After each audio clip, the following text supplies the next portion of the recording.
So today we're going to be talking about machine learning. No one has not heard of machine learning, right? So in specific, what we're going to be talking about is how to bypass deep learning systems. Machine duping is what I'm choosing to call it. It's a really corny name, so if anyone has better ideas, come to me after the talk and we can talk about it. So everyone has heard of machine learning. My grandma knows what machine learning is. At least if you've been reading the news, you know that the best Go player in the world is now a deep learning system. So that's kind of weird. No one saw that coming in the last 5 years. But let's not have a slide on what machine learning is and what machine learning can do for us. That's something that's for a presentation 2 years ago. Let's instead look at what we're trying to achieve in this talk. So everyone wants to be the flying carpet beagle in the middle of the Venn diagram there. Most of us in this room have some sort of hacking skills, people hacking or computer hacking. We do stuff. We're implementers. So I'd say we're in that category over there, hackers. Security researchers have some kind of theoretical background. If they're working on crypto and stuff, then they have some kind of math and stat skills. I don't necessarily consider myself that. Data scientists don't have any hacking skills, but they do a lot of stuff in companies trying to maximize conversion. They have math and stat skills. But what we're trying to do today is to help all of you guys and to convince all of you guys that you really want to be in the center of the Venn diagram. And it's going to be important and increasingly important in the next few years to brush up on math and stat skills and to know about what's going on in the machine learning space, especially for security folks. So whether we know it or not, we are interacting with machine learning and deep learning systems on a day-to-day basis. If you don't like it, you have no choice. Google Now, Apple Siri, Amazon Alexa, they're all things that have been covered by the press, very high-profile things. Some more common use cases of deep learning are in object recognition, in self-driving cars. If you know Joe Hott and his cool Comma.ai startup, they're using deep learning to recognize objects on the road and build a really cheap self-driving car system. Obviously, on the top right-hand corner, you see AlphaGo beating the world champion at Go. And you have also other pretty interesting use cases, like in medical research, where they're using deep learning to predict the effects of newly developed drugs in patients. And I just have an example from NVIDIA there. Also in the security space, there's also lots of stuff. If you've ever set foot at RSA or Black Hat Expo, you know what I'm talking about. Everyone is saying they're using machine learning, deep learning to do stuff. The extent to which that is true, I cannot vouch for. So why would someone choose to use deep learning? Again, forgive me if you're an expert at deep learning. This is a DC 101 track, so I'm going to be spending a little bit of time going through some basics of deep learning and machine learning, and then I'll go into the interesting stuff, which is my research. Why would someone choose to use deep learning over more traditional machine learning methods like SVMs or linear classifiers, clustering algorithms? The first thing is that when you use a deep learning algorithm, you get some things for free that you otherwise would have to spend a lot of time doing. The most important thing that everyone would point out to you is that you get feature engineering for free. Again, the extent to which that is true, you have to try it out and implement it, and it depends on the use cases that you're using it for. Deep learning helps to select the best features, and you don't necessarily have to spend a lot of time doing feature engineering. If you talk to any data scientist or machine learning engineer working in a large company, then they'll tell you that most of their time is not actually spent on algorithms. They're not trying to increase the efficacy of this so-and-so cutting-edge algorithm that they're using in their company's product recommender systems. What they're actually doing is feature engineering and data cleaning. So they're like janitors, you know. Like, I'm a janitor too. I spend most of my time cleaning data. I spend most of my time doing data feature engineering. So deep learning gives you that for free, and that's why it's so appealing, I think. The other thing, which I think is the main difference between deep learning and other kinds of machine learning algorithms, is that it touts the promise of one infrastructure for multiple problems. So if you think about it, deep learning really is just one infrastructure. There's multiple layers of linear units, and each one of these linear units interact in a different way with different linear functions to give you the result that you want, to learn different things that you want it to learn. Compared with other kinds of machine learning algorithms like clustering and SVMs and logistic regression decision trees, all of these require vastly different code bases. Whereas for deep learning, the differences in infrastructure are parameterized into the number of different layers, the number of units in each layer, the functions between each layer, and other things like that. So it's sort of one infrastructure for multiple problems, and I think that's what gives it its flexibility. The last 2 points are perhaps more relevant in today, where there's so much data to deal with. Deep learning allows you to do hierarchical learning. So you can split up the task of learning across different layers, and we'll see an example of that later. So for example, you have more shallow layers learning vastly different things from the deeper layers, and you can extract out the outputs of each intermediate layer to exactly find the thing that you're looking for. The last thing is it's efficient and it's easily distributed and parallelized. If you're looking at algorithms like clustering, there's no straightforward way to really distribute it across systems, and when you're dealing with terabytes, petabytes of data, this is a problem. Of course, there's message passing algorithms that help clustering out with that, but they're a lot more complex. So deep learning allows you to distribute these problems up, distribute your infrastructure up, and distribute the computation. Of course, it's definitely not one size fit all. Deep learning is not something that you want to use for any random problem. If you're trying to predict, let's say, the prices of oranges against time, you wouldn't be using a deep learning infrastructure. That's like, using deep learning to, predict a problem space of 2 dimensions. You wouldn't do that. What you would use deep learning for is in problem spaces that have multiple dimensions, so like hundreds or thousands of dimensions. Usually these things come from nature, so you can think of images, audio, video, and prediction problems that are in a very complex problem space. So let's just spend a couple of minutes to go through the 2 steps involved in training a deep learning architecture, a deep learning infrastructure. So this is a diagram that a lot of you may have seen before. It's a 453 neural net architecture. It's a very simplified version of it. So ignore all the nasty white lines between those units. Each circle represents a linear unit, and there's an activation function in it. Activation function just means that if you input a certain value into this circle, then it either outputs a certain real numbered value according to the function. And each connection between 2 units between layers is weighted by the weight W, and also there's a bias unit. What's the purpose of the bias unit? It's simply to help to skew the results of the output by a certain amount. If you can think of just linear algebra, you have y equals to ax plus b. This bias unit is equivalent to b, which controls the intersection between the x-axis and the y-axis. So all this is just theory. Don't worry about it. If you can just take any one of the 10,000 MOOCs out there to learn about deep learning. But let's just look at a simple example of how training works, so we can go into how to bypass them. So the first step is the feed-forward step. Each unit receives the output of neurons in the previous layer. In the case of the first layer, it just receives the input. And then the bias is added to it. The output of the first unit is weighted by W1, and then it goes on and on. And eventually, when it comes to the output layer, it outputs logits, which are just numbers, which is an array of numbers. It's fed through most of the time a softmax function for classifiers, which just scales it into a probability distribution function. And so in this particular case, you see that this dummy matrix, this dummy vector that's output is 0.34, 0.57, 0.09. And this just means that if you have 3 classes, 0, 1, and 2, this classifier predicted that class 1 is the predicted class. However, that is wrong in our case. So, according to the labels, because this is training, so you know the labels. So the error is 0.57 because the ideal case would be that you predict with probability 1 that the output is actually 0.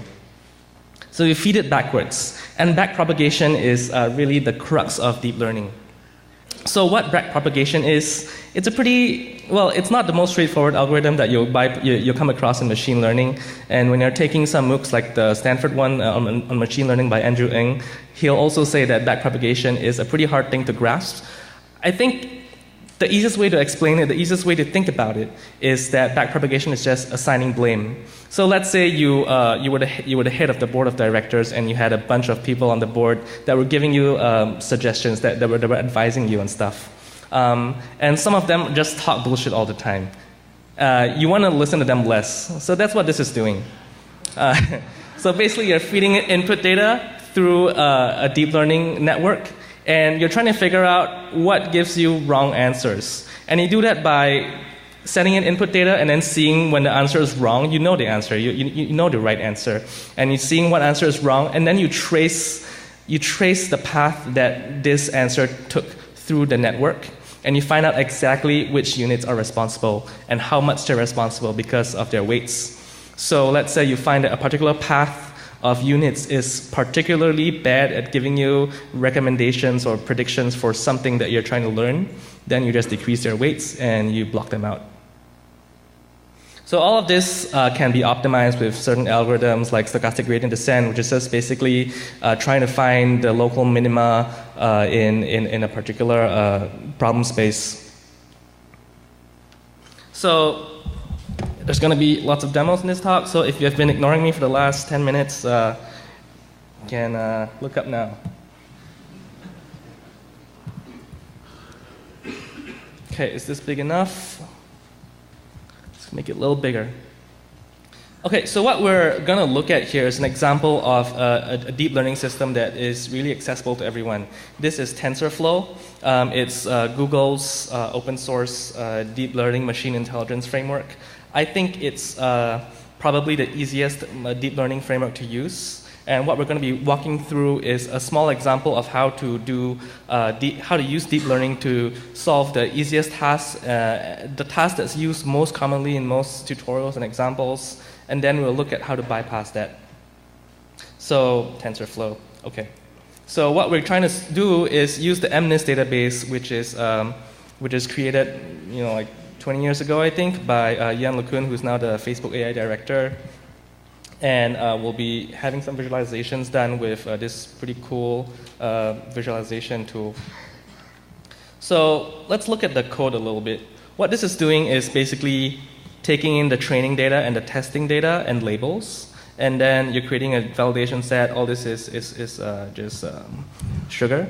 And then here is the actual definition of the model.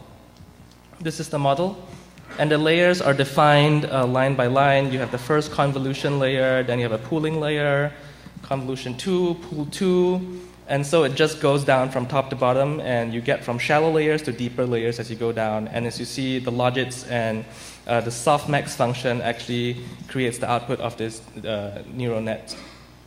So this is a demo of MNIST classification. What MNIST is just digits, handwritten digits. It looks something like this. So these may not look like digits that you or I would write. Like I would never write a 7 with a weird thing at the end. But what can you do? You can always train a model on different handwritten data sets, but this is a standard and it's used for comparison between researchers and in academia. So let's see here. This is a real-time classifier predictor for digits. So if I were to write like a 2 here, let's see if it predicts it correctly. Oops. Okay, 2, even though there's that weird thing. So it's pretty good. Let's do like 7. Oh, 7, that's great. Only 0.7 accuracy. Confidence. Let's try something that's a little bit more challenging for the model, like a 6. Okay, so this is a wrong classification because it thinks it's a 5 with 0.886 confidence. Let's see if we can make it better. Nope. Never mind. So you can see this is not the cutting edge in handwritten digit recognition. Like if I think this particular implementation correctly classifies 90% of digits. So that's nowhere close to what a human can do, right? If you or I recognize 9 out of 10 digits, then you should see an eye doctor.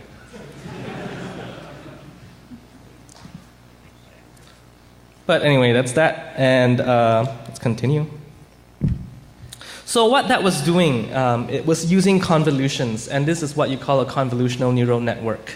So these are just different flavors of neural networks, just different algorithms that researchers publish papers on to get tenure and stuff. But this is a really cool algorithm that was developed 20 years ago, I think.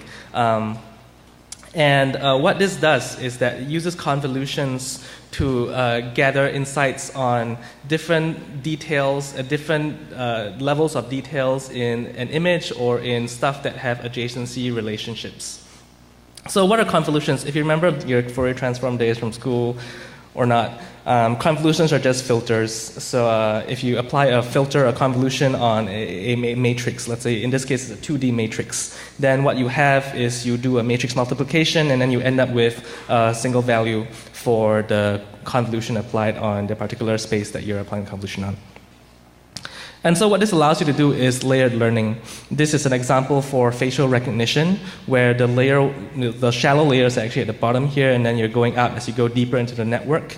In layer 1, you're learning very fine features like the shape of your eyebrows, the shape of your eyelashes, and maybe the wrinkles in your face. As you go further up, as you go further down the network, then because of the convolutions and pooling, then you actually get more zoomed out features like the shape of your eyes, the color of your eyes, whether you have like a mole somewhere or something. And at higher layers, then you get the shape of your face, more general characteristics of you, like if you have a mustache or not. So this is interesting because you can extract the results out of intermediate layers to do certain things. Like I was at a talk by Facebook security team once, and they say that in order to find images that are spammy, so when spammers try to spam their network with images, they often tweak the images a little bit or change the language or text in certain ways that you can't just do a pixel by pixel comparison. So there are certain ways that you can solve this by shingling or by doing some kind of fuzzy matching. But the most efficient way they found and the most effective way was actually to pass these images through a neural network and then get the second layer out and compare the outputs of the second layer. Then they were able to reliably find images that were spammy and then group these images together and then have a human actor come in and see whether this is actually a spammy image or not. So this is just a diagram of the convolutional neural network that was used to classify the digits. Basically, if you look at the small squares that are zoomed in, one part of the digit is fed into feature maps, and then you do subsampling on that, and then you perform convolutions, you perform more subsampling, and then you do a prediction on that. So besides convolutional neural networks, there are also things that are called recurrent neural networks. These are slightly more complicated, but not actually that complicated. What you have is just recursion in the neural network. So instead of feeding in input one way through a neural net, you have recursion in it. So the output of each time step and each intermediate output actually gets fed into the next time step. So this introduces the concept of memory. And memory is important because when you learn things, you don't necessarily learn things one frame at a time. That'll be really weird. This allows you to learn things like music or things that like audio or video, which have some kind of relationship between frames and relationship between inputs. And so this is an example of a generative recurrent neural network. You can teach a network to spell words. And so in this case, if you see that you already have the letters Y-O-L, then O is likely to be the next word because of the memory of the network having Y-O-L in its buffer. So there's also stuff that's more on the cutting edge. This was actually used to a certain extent in AlphaGo, long short-term memory. So when you're looking at things with slightly more context, but you don't want to scale the depth of the network or the depth of recursion indefinitely, then you want to use things like LSTMs, long short-term memory networks, because this allows you the concept to arbitrate longer-term concepts, arbitrate longer-term data to store for a longer time, and not just have a single FIFO queue that you store your memory in, because that's not how we learn. So to make good predictions, we need more context, and you can think of things like a system that converses with you. When you're talking with somebody and someone mentions that he's from, let's say, France, 5 minutes ago in a conversation, you don't just forget that after 5 minutes because your memory buffer is full. You have to remember things like that. And so the beauty of LSTM networks is that they have certain gated functions in the recurrence of the network that allows the network to learn what's important to remember for a longer period of time and what's not. So this is just a simple diagram of how deep learning has helped with speech recognition over time. The different lines in this diagram, this is the y-axis is logarithmic, by the way. So the different colored lines represent different data sets. The holy grail is definitely the red line. It's conversational speech. So a very, very sterile kind of speech is read speech or broadcast speech, where every word is enunciated to the nail. And all of these over the years have seen pretty good performance. You see like up to 2% word error rate, which is WER, word error rate performance in air travel planning kiosk speech was a pretty weird data set. And then for conversational speech, you see in 2011, it went down all the way to about 20%. So that's great. By the way, the conversational speech data set, if you ever have a chance of finding it or looking at it, it's not out in the public, but it's actually pretty weird. It's actually from blind dates. So when I was listening to it, it was very interesting how some of these dates turn out. But yeah, there's some disturbing stuff in there. So, okay, now for the fun stuff. How to pwn.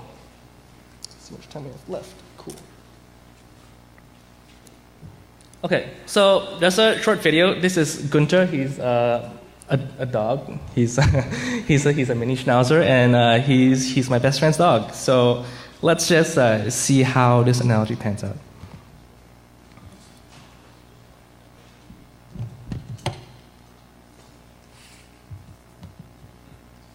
Cool. Let's see if this video plays. Okay. Cool. So this is Gunter. He loves ice cubes. I'm not sure if all dogs love ice cubes. He thinks it's alive. So this is the training phase where I'm basically teaching him that the clinking sound in the bowl represents that there's an ice cube in there. Sorry.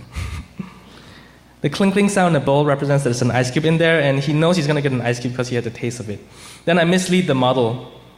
First, I show him the ice cube, I put it back in the bowl, and I don't actually throw it. I throw something else that's not an ice cube. And he's confused. The model's bypassed. So Gunter is the model now, and this is kind of like a lame analogy. I draw just stuff I'm doing. Forgive me. But what we see here is that the dog doesn't know that I'm throwing the ice cube. He just thinks that I'm throwing the ice cube because he sees like the big hand motions.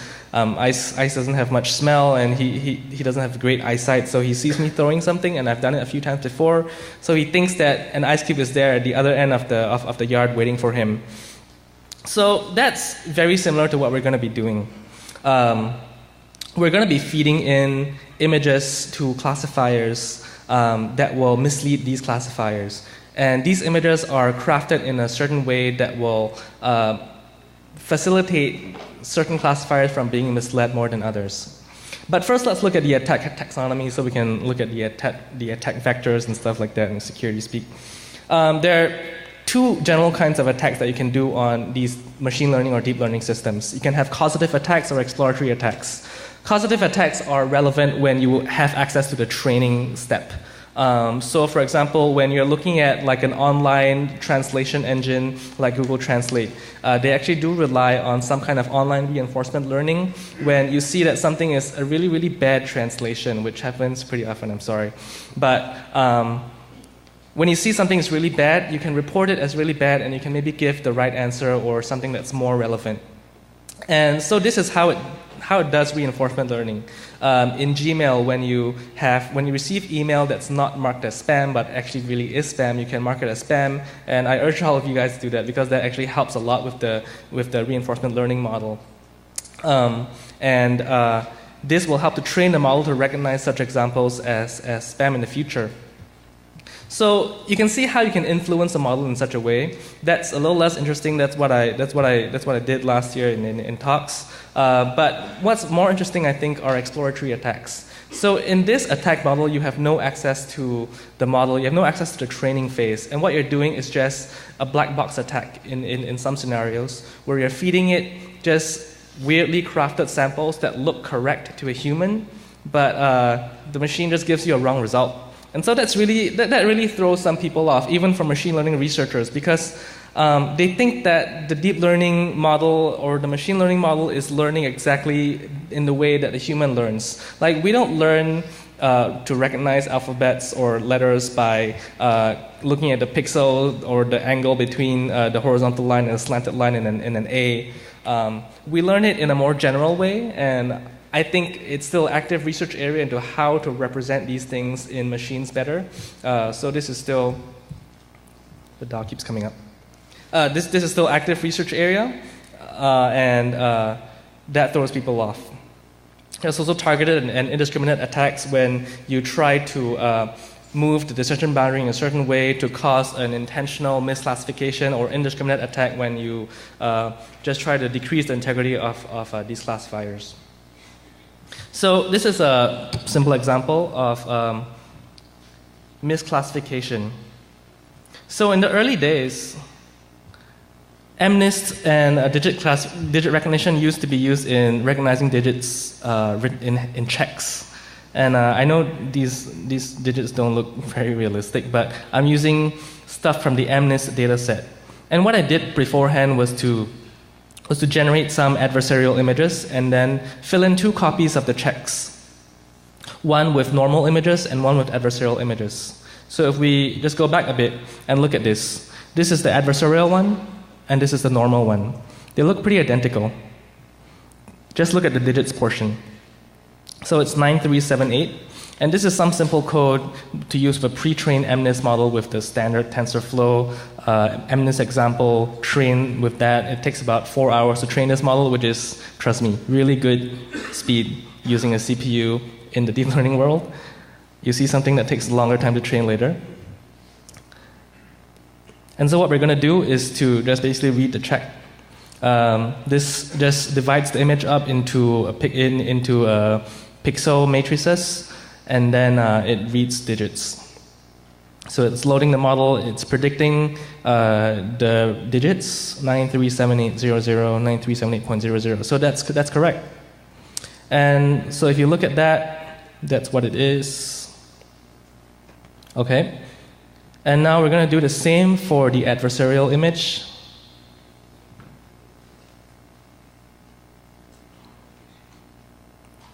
Yeah. Okay, so you expect this to be the same, but no, you actually expect this to be different because it's called adversarial. So the output of this is something totally different, 0524.84. So it looks the same, but it gives you a different output using the same model, using the same code. And that's adversarial machine learning. This is something a little bit different. It's the CIFAR 10 data set. So CIFAR is a data set of images. So what you're trying to train the model to do is to recognize images in 10 classes. There's CIFAR 10, which is for 10 classes of images. There's also CIFAR 100, which is for 100 classes of images. The classes are here. They are like, you have things like airplanes, automobiles, birds, cats, deers. The interesting thing is that these images are not high resolution images. You don't take them with your phone. They're 32 by 32 pixels large. So this is the actual size of it. Actually, maybe bigger. And so we're looking at 2 sets of images here, dog and automobile. Just chose them because dog is cute. So what we see here is that Well, if you see the preview window on the right here, that's actually preview on Mac. It's not 32 by 32. I think Mac OS does some aliasing, so your pictures don't look like shit. And what we're doing here is to eval this, and what this evaluator does, very similar to the MNIST classifier, is that it classifies this image into a class. So it tells you whether this image is of a dog or of something else. So you see in the Adv10 image, it classifies it as a ship. In Adv1, it classifies it as a ship as well. So you can see that the images are pretty similar, but there's actually differences in them. Let's classify the automobile one just for completion. Automobile, okay, this is what it looks like. It's a pretty shitty image. Automobile, okay, that's correct. And what the different numbers after adv means is just to what degree they're perturbed. So to what degree we're injecting stuff in the image to make the classifier think that it's not what it is.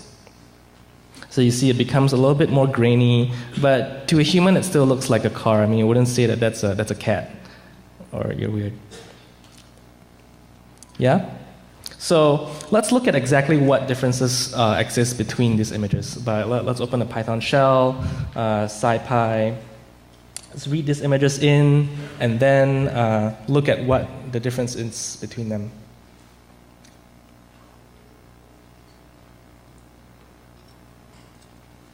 By the way, a lot of Python libraries actually don't read PNGs or don't write PNGs exactly pixel for pixel. So if you're trying this at home, use these libraries.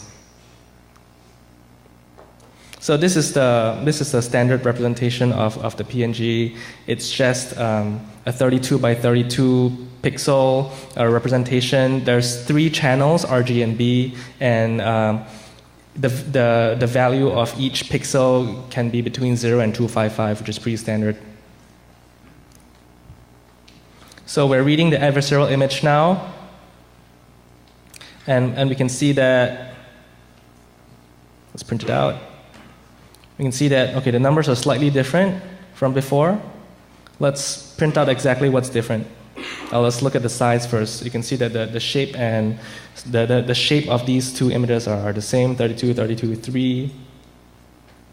And let's calculate the differences between the adversarial image and the normal image, convert it to in64 to prevent any overflows. If this is boring you out, just like zone out for a moment and I'll wake you up.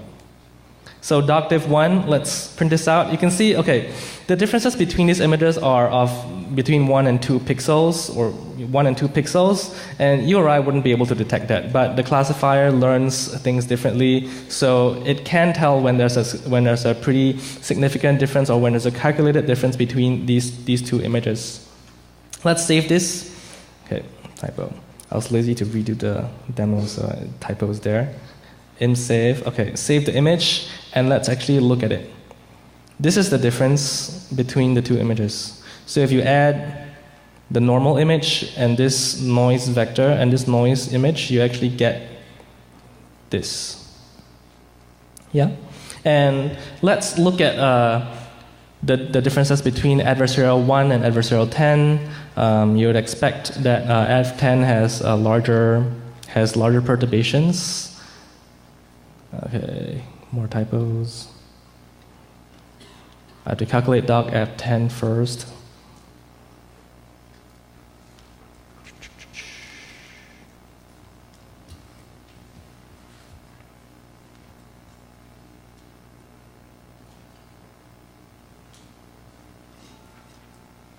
Okay, so you see now that instead of having perturbations of length 1 or 2, then now you have larger perturbations. Okay. And same for the automobile. So why can we do this? Basically, it's an open research problem, and not everyone in the research community agrees on why you can do this. But mainly, it's the concept of blind spots. Machine learning models learn in ways that are vastly different from how humans learn, and there's this concept of the data manifold, which is the mapping between the input and output. And there are gaps, there are pockets in the data manifold that allow you to do such things. So how do you generate images like that? How did I generate images like that? The intuitions are just 3 steps. The first thing is you have to run the input through a classifier model, then based on model prediction, derive a tensor, a vector, a matrix that maximizes the chances of misclassification. You can do this in 3 methods that we'll touch on a bit later. And then you scale the perturbation tensor by some magnitude, resulting in a perturbation, which is the noisy image that you add to your original image, and then you use it as an adversarial image. So that will result in an image that tricks classifiers but not humans.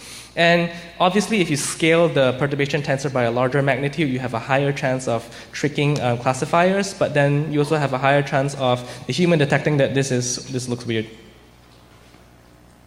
So a couple of methods. You basically traverse the manifold to find blind spots in input space. There's also optimizations for that help you to do this more efficiently and do this in a period of seconds instead of hours. And then there's also like better optimizations that allow you to look at how much each particular pixel actually affects the output. This is called the saliency map, and I think it's really cool. And you only change you change those pixel values by a smaller amount than the other pixels that don't affect the output as much. So you can affect the output more without changing pixels as much.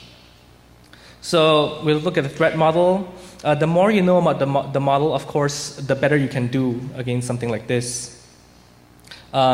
If you know a lot about the architecture, if you know the training tools used, even the framework or library used, then you can simply use that and train the model and generate some adversarial images, and you'll be good. So that's easy. The hard thing is when you have only labeled test samples. Let's say you're dealing with an online service like Amazon Machine Learning as a Service or other machine learning as a service startups, and you wanted to induce some kind of misclassification on them.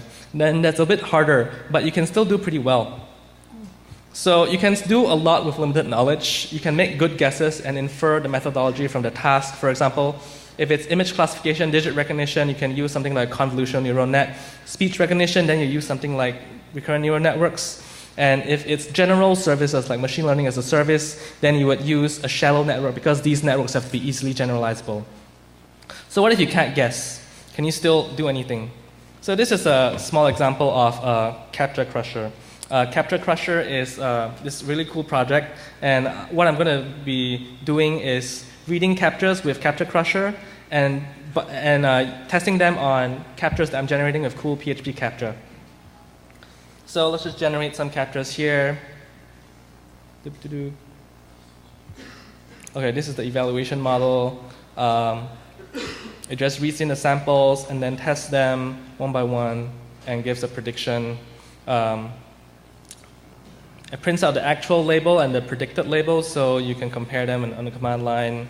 And then precision at 1 just means the top prediction, so the top confidence for the prediction. So usually when you run such classifiers, they'll give you like a ranking of we think this is the most likely and this is the second most likely. So precision at 1 just means just compare the precisions for the top most likely. Let's generate some captures with cool PHP capture. Generate captures that are pretty similar to what you see out there. You can train the model to work better for different kinds of captures, different kinds of perturbations, but I have problems reading some of these, so I think that qualifies as a good capture, according to what I'm seeing on the web now. Okay, so they're just random captures. Let's generate some new ones to use for a test. PHP capture again. Okay. Okay, then let's run it.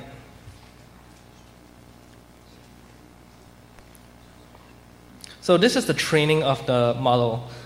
Training deep learning models take a pretty long time. This is an output. I don't want to bore you for 30 hours. But you can see that I started training this model on July 12th, 5:53 a.m. And it completed July 13th, 9 a.m. So that's about 30 hours. Okay. So it does pretty well. Model accuracy 98.2%. So this is like no humans involved. It's just reading captures, reading the images, and then it's learning how to read them. So you know, like that death by capture, these services use humans, and interesting idea is to use this and make some money with a server farm, so you can make money solving captures by using this tool. Okay, so you see it makes correct predictions. Skip forward a bit. Okay, so in this case, you know, there's only 10 samples, so it predicts all of them correctly. You can see that for the first sample, it actually read IACTGB, and let's look at the actual image. No, let's look at the last image. Okay, no. Okay, so let's look at tricking this model. The interesting thing is that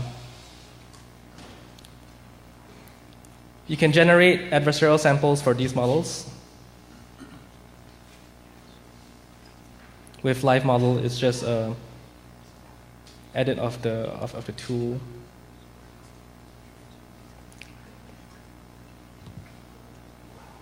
And it's just a walkthrough of the code. It's online. And then let's test it out.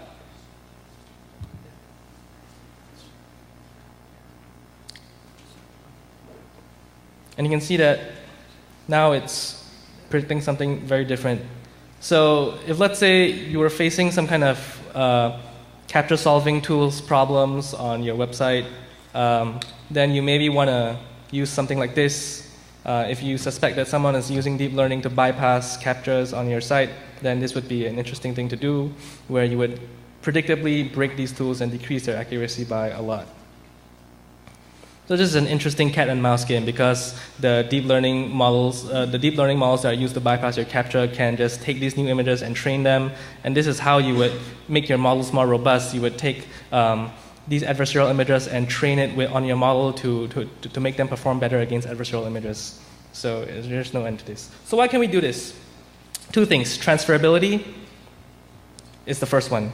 So the adversarial samples that fool a particular model have a good chance of fooling some other model. So even if it's a vastly different architecture, let's say you're training your model using a decision tree, and you see that you can bypass you can bypass this model using adversarial samples generated with a deep learning network with a 79.31% accuracy, with 79.31% chance. So this is kind of weird. Why can you do that? Like, it's still an open research problem. The second thing is that substitute models. You can always just use substitute models to train the target model and generate adversarial samples with this target model, substitute model, and then you can use them on these networks. Open research problem. So what this means for us is that deep learning algorithms are susceptible to manipulative attacks, and you shouldn't make false assumptions about what the model learns. You should always evaluate a model's resilience and not just its accuracy. And these are some ways that you can use to make your models more robust. And I'm introducing this framework today called deep Pwning, which is a metasploit for machine learning. And it's just this. There's a GitHub page, which you can find, deep Pwning. It allows you to generate adversarial samples for arbitrary models and use this to test your network. So please play with it and contribute. This is important because more critical systems rely on machine learning, and thus there's more importance on ensuring their robustness. And we need people with both statistical and security skill sets to evaluate these systems and to actually know when someone is trying to bypass and know how to protect it. So in other words, learn it or become irrelevant. That's it. Thank you.